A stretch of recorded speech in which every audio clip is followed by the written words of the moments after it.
Hello and welcome to Roving Report, a program that looks at the Northeast and all its dimension and brings you the changing mood and tenor of the region in all its colors.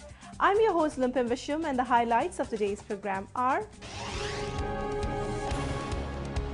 Union Home Ministry reviews the progress of Base Barwa Committee for Northeast People.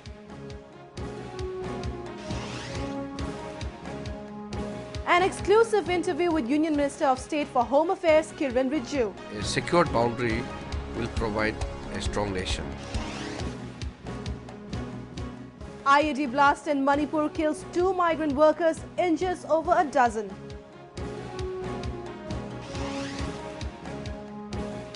And decline of insurgency paves way for the revival of tea industry in Tripura.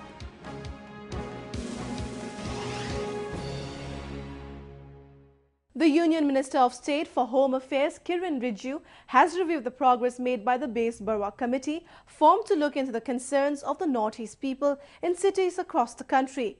The 6-member committee, formed early this year, will submit its report suggesting remedial measures to stop racial discrimination. We have a report. The newly appointed Minister of State for Home Affairs, Kiren Rijiju, reviewed the work of the 6-member committee led by MP Bes Barua and has sought an interim report by July this year. The committee, comprising of retired IAS officers, student leaders and representatives from the northeastern states, is looking into the concerns of the northeastern people residing across the country. The committee is interacting with students, professionals and various persons from northeastern states living in metro cities across the country and is seeking their suggestions. Bes Barua revealed that the committee has been looking into the possibility of enacting new laws to deal with racial discrimination. Our idea is to look into why there are problems being faced by the people from the northeast in the metropolitan cities, particularly Delhi. And we informed the minister that we have so far had meetings with about 500 individuals, about 25 to 30 organizations within a period of 15 to 20 days. And we'll be meeting more people during next 15-20 days. And we would stick to our schedule of giving the report within the time given by the Ministry of Home Affairs. The committee was formed following the widespread outrage over the death of Nido Taniam, a student from Arunachal Pradesh in capital New Delhi. In the last few months, following a series of attacks on northeast people in the capital, the government has been taking steps to ensure their security. The Delhi police has also been taking a slew of measures to sensitize the people and look after the security concerns of the northeast people in the national capital.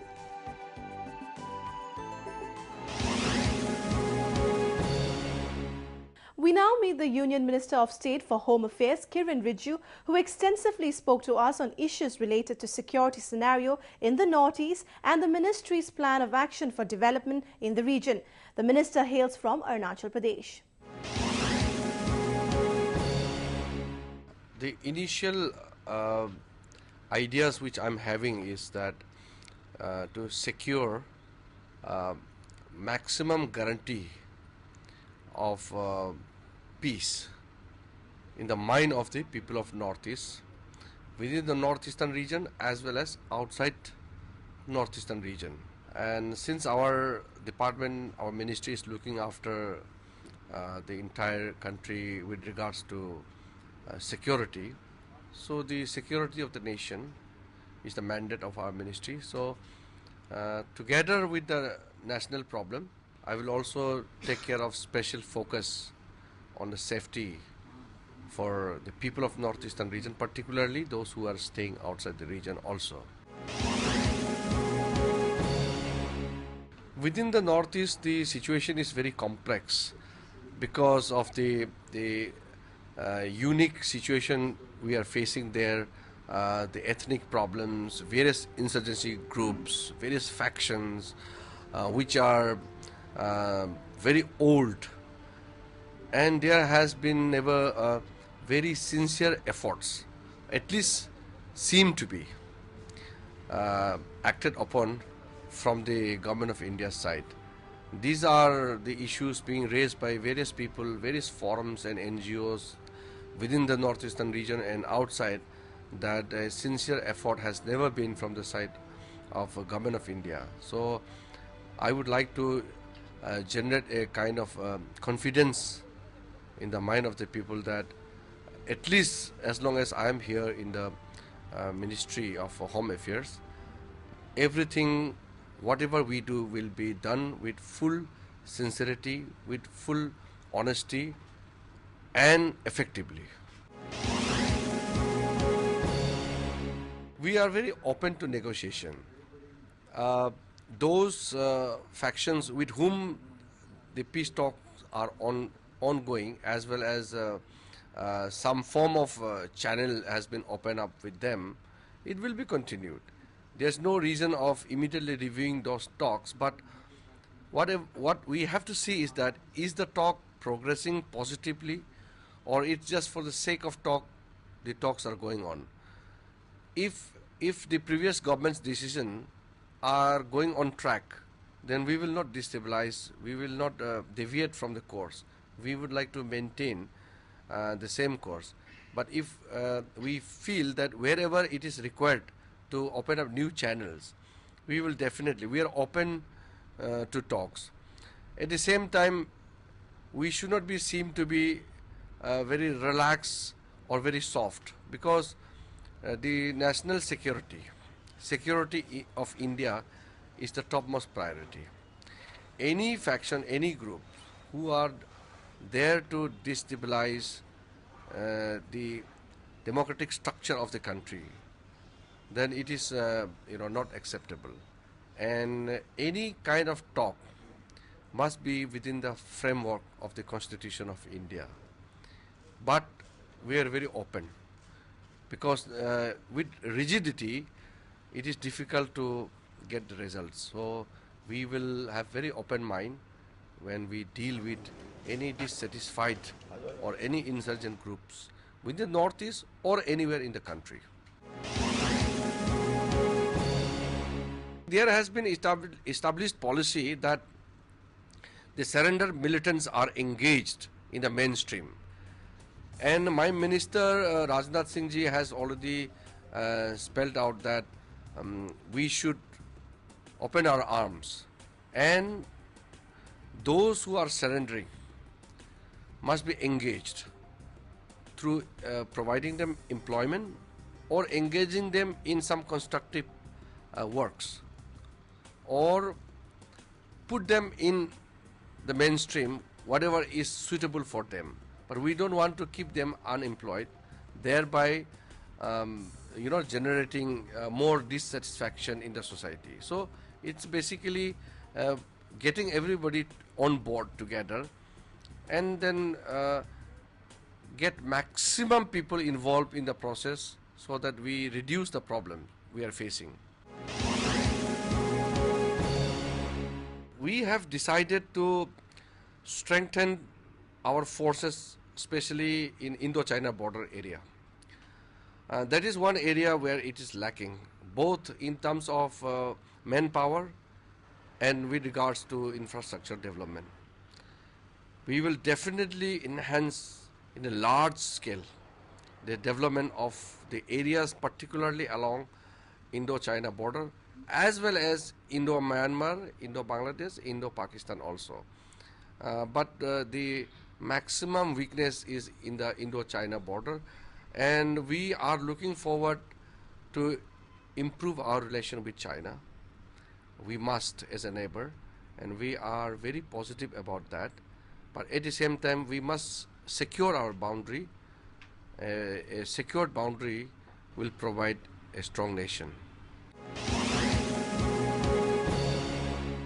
I am in the Ministry of Home Affairs as MOS, so it is mandated to look after the security of the country. At the same time, I come from Northeast, and it is always better to understand Northeast while we implement any policy with regards to development of Northeastern region. One point which I always say is that while India adopts the policy of look east, that is closer coordination with the countries of eastern part of the Asian continent, we must not forget Northeast India. So India's Look East policy must be through northeastern part of India. Let us now take a look at some of the events that made news in the Northeast recently. The Rapid Action Battalion of Bangladesh recently recovered a huge cache of arms and ammunitions from Satycharahi jungles of Habiganj district bordering Tripura. The ammunition, including some 200 anti-tank weapons, is suspected to be linked to the now weakened All Tripura Tiger Force ATTF. The team will continue its search for more arms in the area.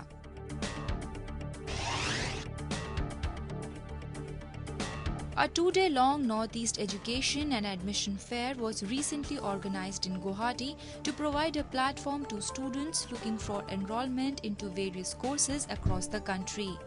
Institutes and universities from different states set up their stalls at the fair.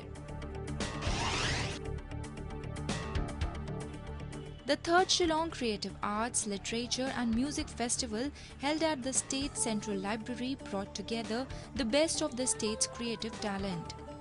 Workshops, dance performances, reading sessions, panel discussions and various skill-developing programs were the major attraction at the event. Youngsters had a gala time as they were given a platform to learn and showcase their knowledge on various topics.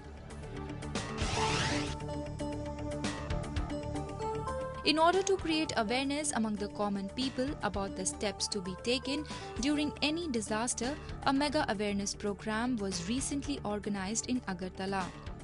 The program was organized by the State Revenue Department in collaboration with the National Disaster Response Force, State Disaster Management Authorities of Tripura, Tripura Fire Service, Indian Red Cross Society and other departments.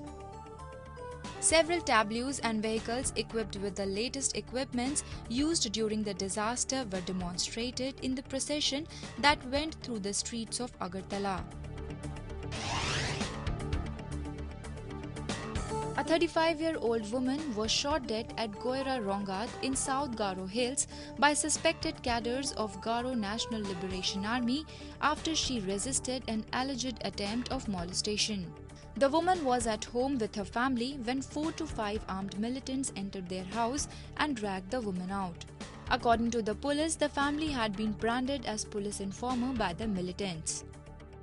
It cannot be expected from the so-called militant organizations who claim themselves to be, fighting for the people whom they are actually subjecting to this kind of sufferings. Therefore, it is clear that these people do not have any regard, or in other words, they have a complete disregard to people's rights and dignity. A 3-day-long Northeast Conclave on AIDS was recently organized in Imphal by the Department of AIDS Control in collaboration with the Government of Manipur.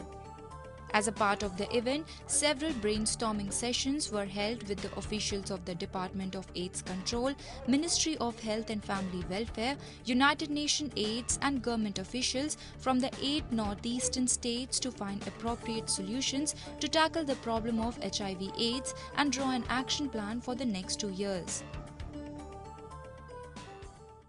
Moving on, the northeastern states have been witnessing a rapid growth in rural and urban areas, especially with the implementation of several government-run schemes. Let's focus on the changing scenario in the region with our segment Ripples.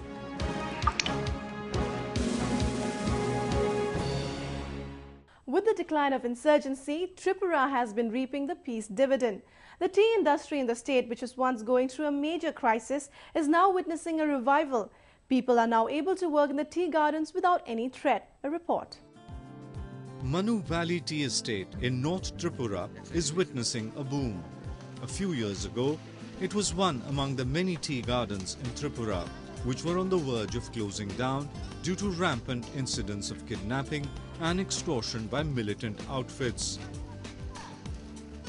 Plucking activities were almost ended in most of the estates as workers had left the area out of fear of the militants. However, with the decline in insurgency, the tea gardens have resumed production. আর আমরা লেবারগুলি সবই এখন ভালোই কাজ করে আর তো আর কিছু নেই আমরা শ্রমিক সবই ভালো লেবার আগে পাওয়া যাইতেছিল নাই এখন তো উগ্রপন্থীর ডরে এখন তো লেবার আমরা মনোবিল চা বাগানটা একবারে ভর্তি সবই ঠিক আছে The workers are happy to return to their traditional activities and earn a good livelihood. আমি 10 বছর ধরে এখানে বাগানে কাজ করছি পোলাকিনে পাতা উঠাচ্ছি বাগানে পেমেন্ট পাচ্ছি বাচ্চাকে পড়াশোনা করাচ্ছি এখন আগে তো উগ্রপন্থীর ভয় ছিল বাবা মা কাজ করতে পারছে না এখন তো কোনো ভয় নাই এখন আর আমরা আরামসে বাগানে কাজ করে চলছি The tea industry in Tripura directly employs around 20,000 families. With the improvement in security situation, many small tea growers have got back to business. Tripura produces around 90 lakh kilograms of green tea annually and it aims to double the production in the next 5 years. In one hand, the private tea growers, private companies, in other hand, the cooperative societies, then the Tripura Tea Development Corporation, and simultaneously the small tea growers. They are now being supported by the government, and tea market also presently very good. So that way, that leaving all the odds in the past, including the insurgency, now the government support other thing that is helping the tea industry too, and it is fetching a good revenue for the state of Tripura and also generating a good number of the employment. With the decline in insurgency, Tripura has been witnessing major socio-economic change.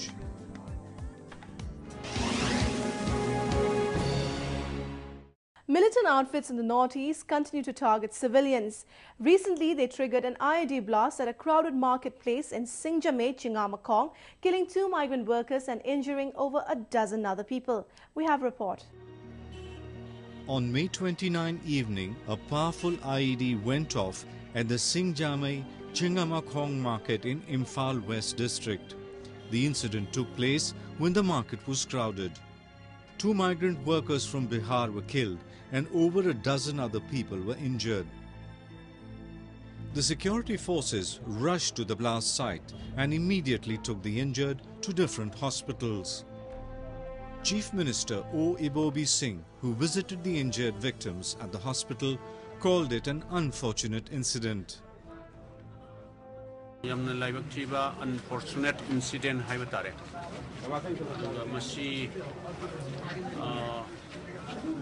yamna pangdaba yam cowardly act haiba tare masi aduna every one of us should be in the strongest arm that condemn tawgadawni moi singse masi gumbasi koi government gi side gi su yari kai masi gumba laibak thiba thodoksi thoktanaba na honabani masi yamna inhuman oiba. Local bodies condemned the incident and came together for a sit-in protest and public meeting outside the Chingamakong waiting shed. All business establishments in the area remained closed in support of the protest. Angry locals demanded an end to such frequent brutal attacks on innocent civilians.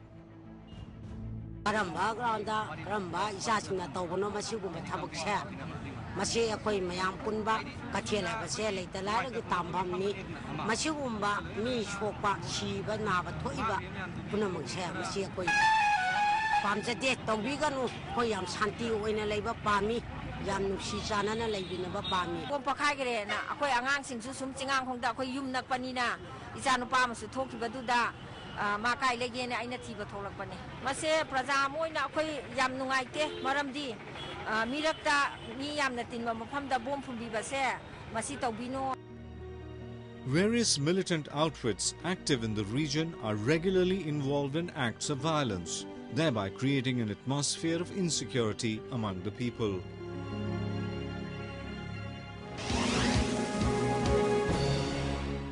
Shumang Leela or Courtyard Theatre is an integral part of the rich cultural heritage of Manipur. Shumang Leela is now its most difficult period, especially with the coming of the digital age. But the Manipur State Kala Academy has been making attempts to preserve the tradition. Take a look.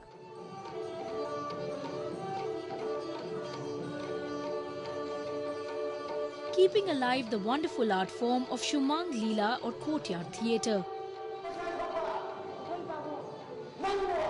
The 42nd edition of All Manipur Shumang Leela Festival was held under the aegis of Manipur State Kala Academy at the Ibo Yama Shumang Leela Shanglen Palace compound in Imphal. The 15-day-long festival not only provides the groups an opportunity to showcase their new productions, but also acts as a platform to analyze the trends of this art form. ꯑꯩꯈꯣꯏꯒꯤ ꯁꯨꯃꯥꯡ ꯂꯤꯂꯥ ꯐꯦꯁꯇꯤꯚꯦꯜꯁꯤ Manipur state ꯀꯂꯥ ꯑꯦꯀꯥꯗꯃꯤꯅ ꯁꯨꯃꯥꯡ ꯂꯤꯂꯥ ꯑꯁꯤ promotion ꯇꯧꯅꯅꯕ ꯄ꯭ꯔꯣꯄꯒꯦꯠ ꯇꯧꯅꯅꯕ nourish ꯇꯧꯅꯅꯕ ꯑꯩꯈꯣꯏ 1973ꯗꯒꯤ ꯆꯠꯊꯔꯛꯄꯅ ꯍꯧꯖꯤꯛ 92 ꯁꯨꯔꯦ ꯃꯄꯨꯡ ꯑꯣꯏꯅ ꯑꯩꯈꯣꯏꯅ ꯆꯠꯊꯔꯤꯕꯁꯤ ꯑꯩꯈꯣꯏꯒꯤ ꯁꯨꯃꯥꯡ ꯂꯤꯂꯥ ꯑꯩꯈꯣꯏꯒꯤ ꯏꯟꯗꯤꯖꯤꯅꯁ ꯐꯣꯔꯝ ꯑꯣꯏꯕ ꯑꯩꯈꯣꯏꯒꯤ ꯑꯣꯏꯖꯕ ꯁꯤꯒꯨꯝꯕ ꯊꯤꯌꯦꯇꯔꯒꯤ ꯃꯁꯛ ꯑꯣꯏꯕ ꯁꯨꯃꯥꯡ ꯂꯤꯂꯥꯁꯤ ꯌꯣꯛꯈꯠꯄꯒꯤ ꯄꯥꯟꯗꯝꯗ ꯆꯠꯊꯕꯅꯤ.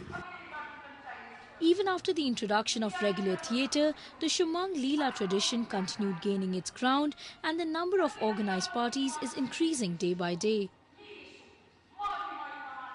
The art gives employment to many young talents. Manipur Governor V.K. Duggal distributed prizes to best artists in presence of Chief Minister O. Ibobi Singh. Yingba kari haitare yingba de yingdaba ma phauri ba ko nupi lila si de sole khole haibagi nupi lila sam tak mayam ne yam yingning pol ha nupa lila da mayam ni khaulang nari samai nam tang saukhat han ge am mapung phan yingning han ge nupi ne tawba khuding mak loini yingning ba phawi mayam na jagoi da isai da adegi ama ma isai sakpa adegi sana ba nupi ne tawba loi pame jumbi da jagoi sakpa ta ningi isai sakpa ta ningi ai di ai haijaba ngamjabi khara aina yamna khangudragasu Shumang Leela sei khuding ge aina lila tambi dana honajari nupi lila singsi promote taunaba makoigi development si langnaba makodi advice mayam pi. Shumang Leela is of two types: Nupa Shumang Leela, performed only by male artists, and Nupi Shumang Leela, performed only by female artists. Apart from its theatrical significance, Shumang Leela also plays an important role in raising social issues.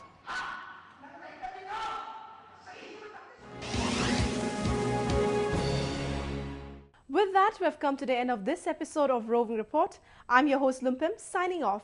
Do send in your feedback and suggestions to roving@ani.com. Goodbye and see you next week.